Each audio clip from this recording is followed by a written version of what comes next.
Hello இவர் Sun டிவியில் ஃபேமஸான ஒரு சீரியலில் ஒரு நியூ ஆக்டர்ஸ் என்ட்ரி கொடுத்துருக்காங்க. அவங்க யாருன்னு தெரிந்து கொள்ள வாங்க வீடியோக்குள்ளே போகலாம். அதுக்கு முன்னாடி எங்கள் சேனலை சப்ஸ்கிரைப் பண்ணுங்கள். எங்கள் வீடியோக்களை மறக்காமல் ஸ்கிப் பண்ணாமல் பாருங்கள். சன் டிவியில் திங்கள் முதல் ஞாயிறு வரை இரவு 10:30 மணிக்கு டெலிகாஸ்ட் ஆகிட்டு ஒரு சீரியல் தான் மல்லி சீரியல். மல்லி சீரியல் பார்த்தீங்களா, ரசிகர்களிடையே மிகுந்த வரவேற்பை பெற்று வருகிறது. இந்த சீரியல் பார்த்தீங்களா கிட்டத்தட்ட 700 எபிசோடுக்கு மேலே இப்போ போயிட்டுருக்கு. இப்போ மல்லி சீரியலில் பார்த்தீங்களா ஒரு நியூ ஆக்டர்ஸ் என்ட்ரி கொடுத்துருக்குறாங்க. அவங்க யாருன்னு பார்த்தீங்களா, ஆக்டர்ஸ் யாதவி தான் நியூ என்ட்ரி கொடுத்துருக்காங்க. அதுவும் போலீஸ் ரோலில் என்ட்ரி கொடுத்துருக்காங்க. இவங்க ஏற்கனவே ஜீ தமிழில் 2 சீரியலில் நடிச்சிருக்கிறாங்க. சீதாராமன் சீரியல், மனசெல்லாம் சீரியலில் நடிச்சிருக்காங்க. சீதாராமன் சீரியலில் பார்த்தீங்களா பாசிட்டிவ் ரோலில் நடிச்சிருக்காங்க. மனசெல்லாம் சீரியலில் பார்த்தீங்களா நெகட்டிவ் ரோலில் நடிச்சிருக்காங்க.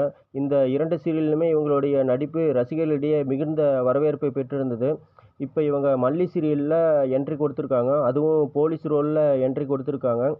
சரிங்க, மல்லி சீரியலில் ஆக்டர்ஸ் யாதவியின் என்ட்ரி பற்றிய உங்களுடைய கருத்துக்களை கீழே இருக்கும் கமெண்ட் பாக்ஸில் மறக்காமல் கமெண்ட் பண்ணுங்கள். அப்படியே எங்கள் சேனலையும் சப்ஸ்கிரைப் பண்ணுங்கள். இதே போன்ற வீடியோவில் உங்களை மீண்டும் சந்திக்கிறேன். Thank you friend.